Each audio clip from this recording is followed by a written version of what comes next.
Sige, so mayong gabi kanatong tanan o daghang salamat no sa Ginoo nining atong ka-Bible study. Ayaw punta nga daghan tay na learn nakatunan para magamit nato sa atong pagkinabuhi sa matag adlaw, no?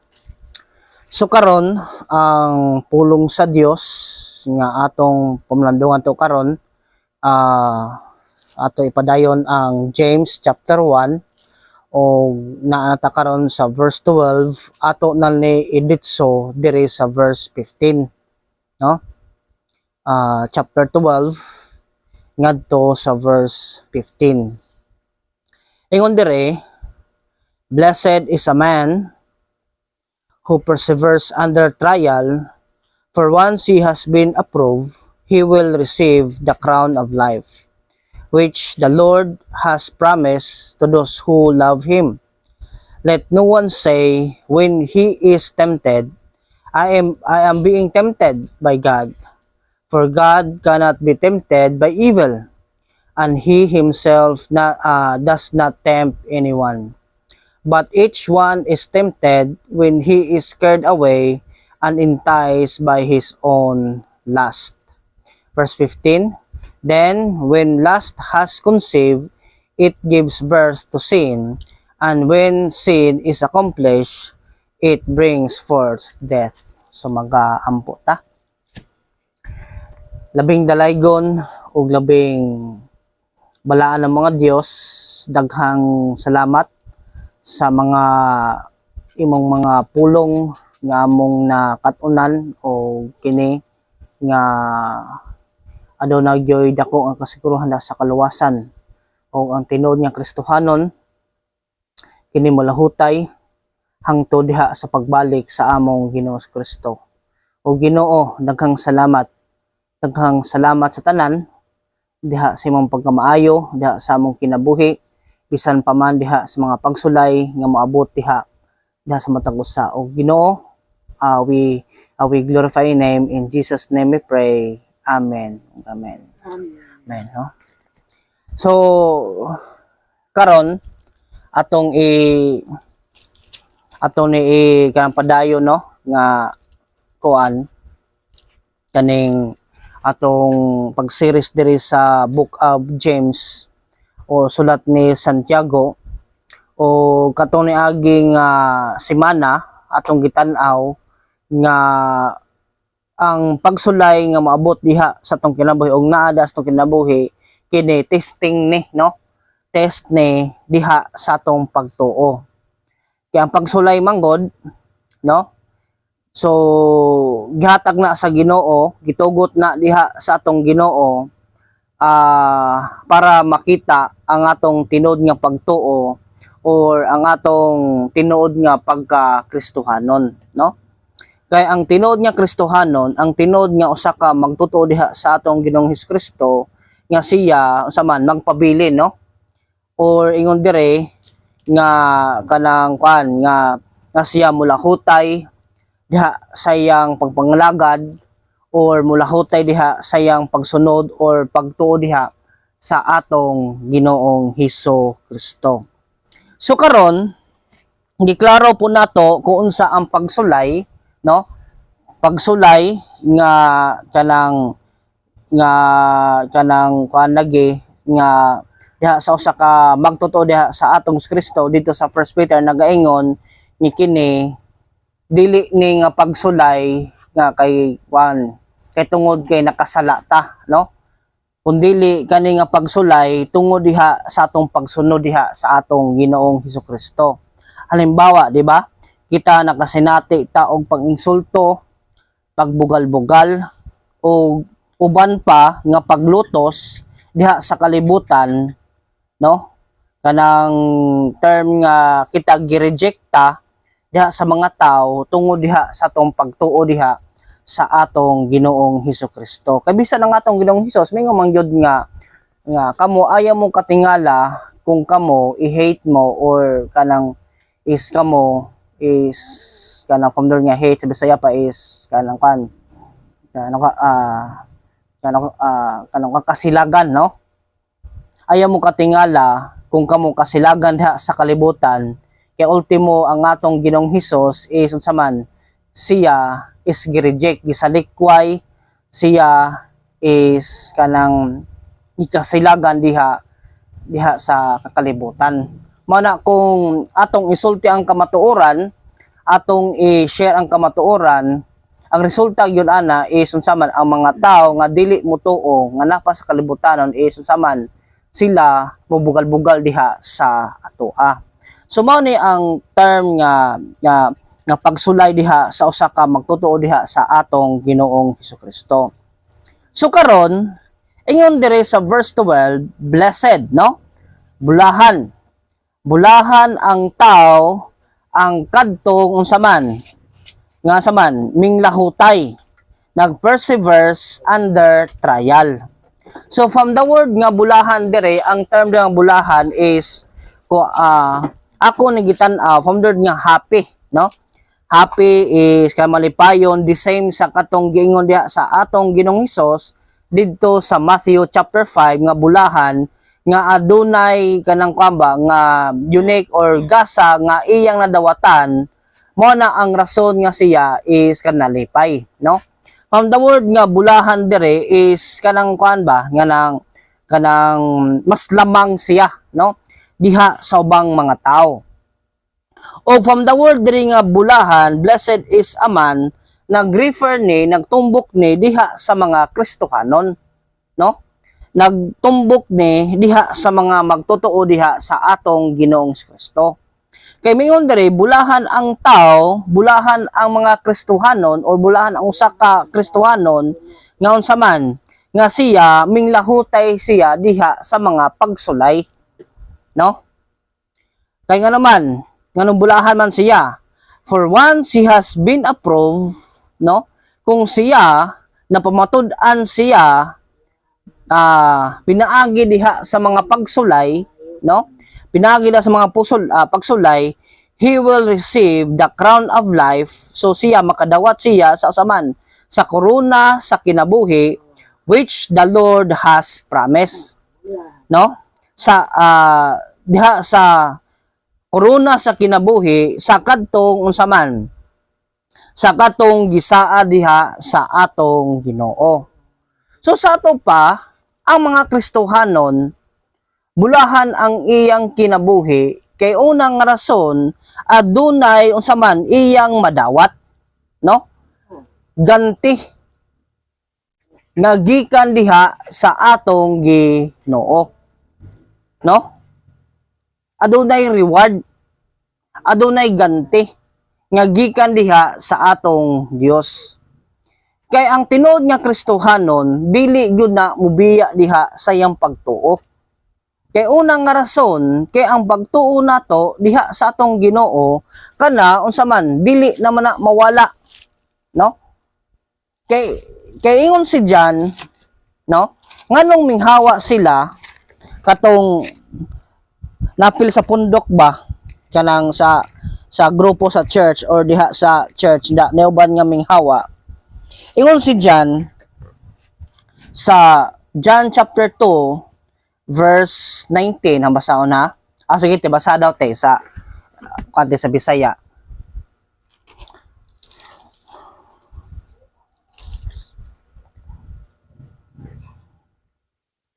Pastor? Oh. Kung si Jesus mitubag kanina. First John. Oh. Unang Juan, unang Juan. Unang Juan chapter 2 verse 19.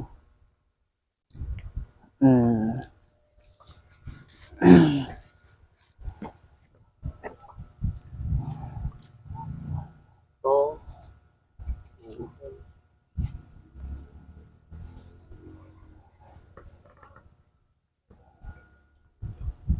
Sila na mahawa gikan kanato apan sila dili ato. Kay kung sila ato pa managbabilin sila unta uban kanato apan namahawa sila aron makita nga silang tanan dili di ay ato. Di ba? Ingon si John, kung tinuod siya nga ato, di ba? Atong kauban, no? Kauban sa mga Kristohanon, dili unta sila mohawa, no? Kay ang so karon kay minghawa man sila, mimbulag man sila or kanang convert ng bulag diri ba kada bang kanang is wala na nakita ang ilang kanang pagtuo, no? Is naa na da sa kalibutan nun nga pagkinabuhi, no? Kanang kamay miundang na sa diha sa pagpangalagad sa Ginoo or kanang wala na misunod diha sa atong Ginoos Kristo. Ug ang ilang pagtuo or ang ilang pagsunod is nawala na, no? Ingon si John dire kay tungod kay minghawa man sila, kay tungod kay kanang kwaman sila, kanang is wala naman sila, so nagpakita ra gyud nga unsa man that they all are not of us, dili kauban nato. Sa to pa dili gyud to mga magtotoo diha sa atong Ginoong Hesukristo, no? Dili gyud to mga magtotoo diha sa atong Hesukristo, no? Ang term aning kanang minghawa is kanabang miundang na sa pagpangalagad sa Ginoo, no? Kanang mingbalik diha sa mga kakalibutanon nga pagbuhat, mingbalik diha sa kuan kay tungod kay sa mga pagsulay pod nga mingabot siguro diha sa ilang kinabuhi or anay di ba nga minguban na neuban nga ni mga pagsulay nga abot lang kinabuhi unya nakit-an diha, no? Diha sa lang kagalingon pinaagi sa mga pagsulay nga unsa man nga kanang dili tinuod ang ilang pagtuo, no, diha sa atong Ginoong Hesus. Mao na mingon si James nga unsa man nga bulahan ang tao, no? Bulahan ang tao nga kadtong milahutay diha sa pagsulay. Kay nganong milahutay man sila, no? Hangtod sa pagbalik diha sa atong Ginoong Hesus. Kaya una nga rason, mao to ang tinuod nga mga Kristohanon, no? Sa paglahutay hangtod diha sa pagbalik sa atong Ginoong Hesukristo. Unya karon nganong milahutay man ang mga Kristohanon kay tungod kay saman tinuod lang pagtuo o ang ilang pagpangalagad naagyod ang saman nga sila nakabaton gyud og tinuod nga kabaghuan diha sa ilang kinabuhi, no? Ingon diri si James, bulahan ang tao nga unsa man nga manahutay diha sa pagsulay kay kung diha silang paglahutay for once he has been approved, so naprobahan nga tinuod lang mga Kristohanon, he will receive the crown of life, no? Mao gyud ni ang mahitabo diha sa mga magtotoo diha sa atong Kristo nga kita unsa man makadawat og korona ganti, no? Diha sa kinabuhi adunay reward, no? Aduna tay reward diha sa pag-abot diha sa pagbalik sa atong Ginoong Hesukristo. O kani nga reward daan na nga gisaa diha sa atong Ginoo, di ba? Which the Lord has promised. Gisaa diha sa atong Ginoo. Asa man niya gisaad ni? To those who love him, no? Sa kadtong nahigugma diha kaniya. So karon kinsa maning mga tao nga nahigugma diha kang Kristo? Kadtong mga Kristohanon, kadtong mga magtotoo diha sa atong Ginoong Hesukristo. Mao na nga kita nga mga Kristohanon, kita nga mga magtotoo diha sa atong Ginoong Hesukristo, dili na gyud ta matingala kung adunay mga pagsulay nga moabot diha sa atong kinabuhi, no? Dili na gyud ta matingala kay atong usahay di ba? Sa diha nga kita nahimong magtotoo diha sa atong Ginoos Kristo, wala man gitangtang or wala giwala sa Ginoo ang atong mga pagsulay. Kay miingon dire sa Roma kapitulo 5, no? Versikulo 2 or ato na ilaw sa verse 3, no? Ato is sugod sa verse 3, ha? And not only this, but we also exalt in our saman tribulation, no? So, not only this, no? Atong karon sa verse 2. Through whom also we have obtained our introduction by faith into this grace in which we stand, and we exalt in hope of the glory of God, di ba? we exalt in hope. Sa to pa, aduna tay paglaom. No? Unsa man nga paglaom? Paglaom diha sa kaluwasan, diha sa atong Ginoong Hesukristo. No? Okay, ingon diri sa verse 1, therefore you have been justified. Kita gimatarong ta sa tubangan sa Ginoo ug karon aduna tay kalinaw. Sa to ba it means aduna tay unsa man kaluwasan nga naatong naangkon. Og kani nga kaluwasan maghatag nato ni og paglaom. Og karon nga kani nga paglaom nga atong naangkon mao ni ang magunsa man. Mao ni ang maghatag nato og paglahutay sa panahon diha sa paglutos ug mga pagsulay. No? Kaya ang usa ka Kristohanon dili gyud na mubiya sa pagpangalaga diha sa atong Ginoos Kristo. Kay ngano? Kay nasabtan nato ang tinuod nga paglaom, ang buhi nga paglaom pinaagi lamang diha sa atong Ginoong Hesus. No? Pinaagi diha sa atong Hesus. I hope unta nya kani nga pulong ato ning nasabtan diha sa atong kinabuhi, no? Kay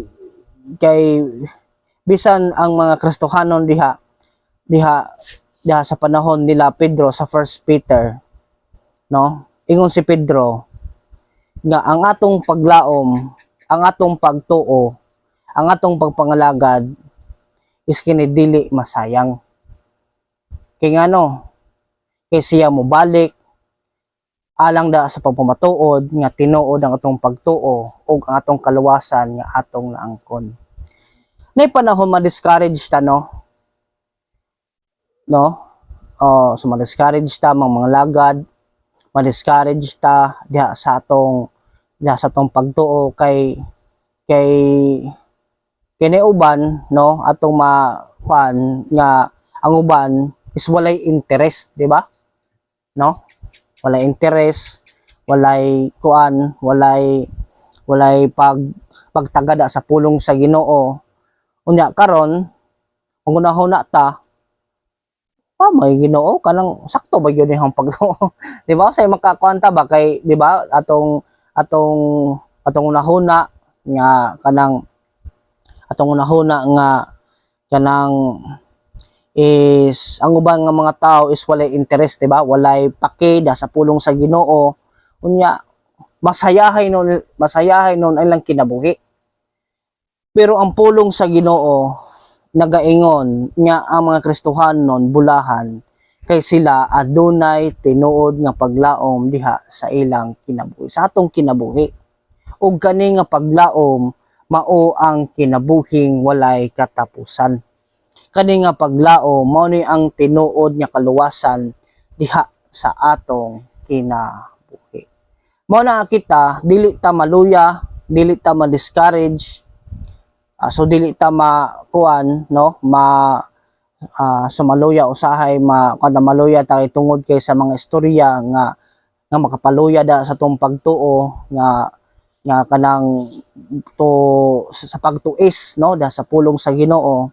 Pero kita dapat yun hunaon nato nga kaning atong gibuhat, kaning atong pagpangalagad sa Ginoo or kaning atong pagsunod diha sa atong Dios Kristo. So kini dili gini mausik, dili ni mo kanang kuan nga malabayng kawang lang or kanang walay bili, kay tinuod ang atong pagpangalagad, tinuod ang atong pagsalig, tinuod ang atong paglaom diha sa atong Ginoong Hesukristo. So man mingon si James, bulahan ang tao nga sa man nga mulahutay diha sa mga pagsulay, no? Kaya ang mulahutay mao to ang tinuod nga mga Kristohanon, no? Mga magtotoo diha sa atong Ginoong Hesukristo. So man siya. May mga pangutana or